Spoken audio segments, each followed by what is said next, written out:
Quando você vai dormir e aí você lembra com raiva?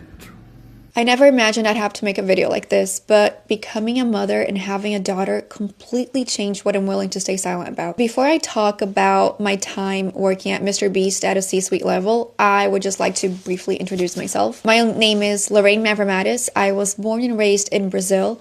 For the last 10 years of my life, I dedicated it to studying and analyzing the social media space from the inside out. And I just completely fell in love with the content creation process. And that passion eventually led me to wanting to work with brands and work on their social media strategies.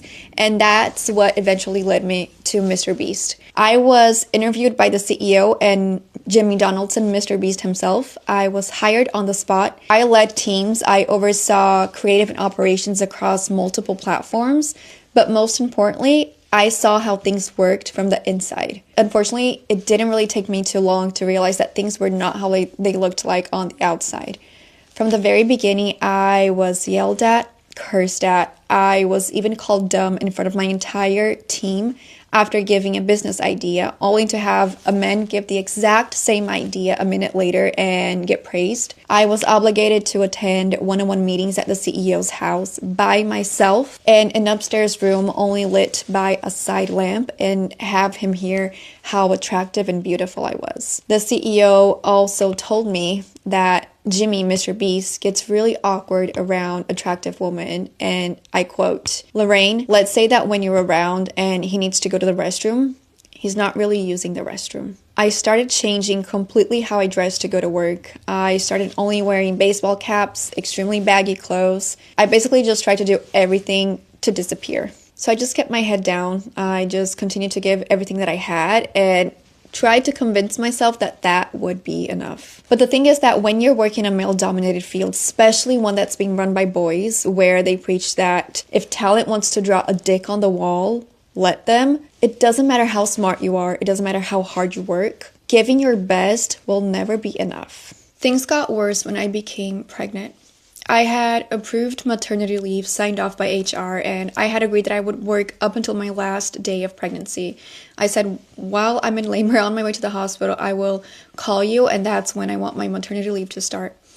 On paper, it sounded beautiful, but in reality, it meant nothing.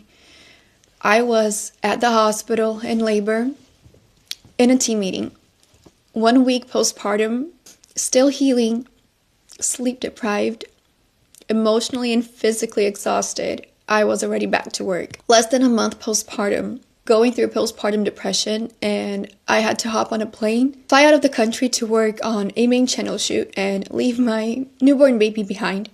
When I think about those first 2 months and all the time that was taken away from me from bonding with my baby, a time that was supposed to be protected, those moments were all taken away from me. And after everything that I went through, 2 weeks after coming back from what was supposed to be a maternity leave, my maternity leave, I was let go. And the reason was, and I quote, "You are too high of a caliber for this position. We need someone of a lower caliber." Now have that make sense and let that sink in a little bit. So today, I'm taking legal action, not just for what happened at the end, but for everything that happened along the way and for the toxic culture that made it all possible. They tried to silence me enough, but enough is enough. And I'll let the legal process speak for itself now. Thank you.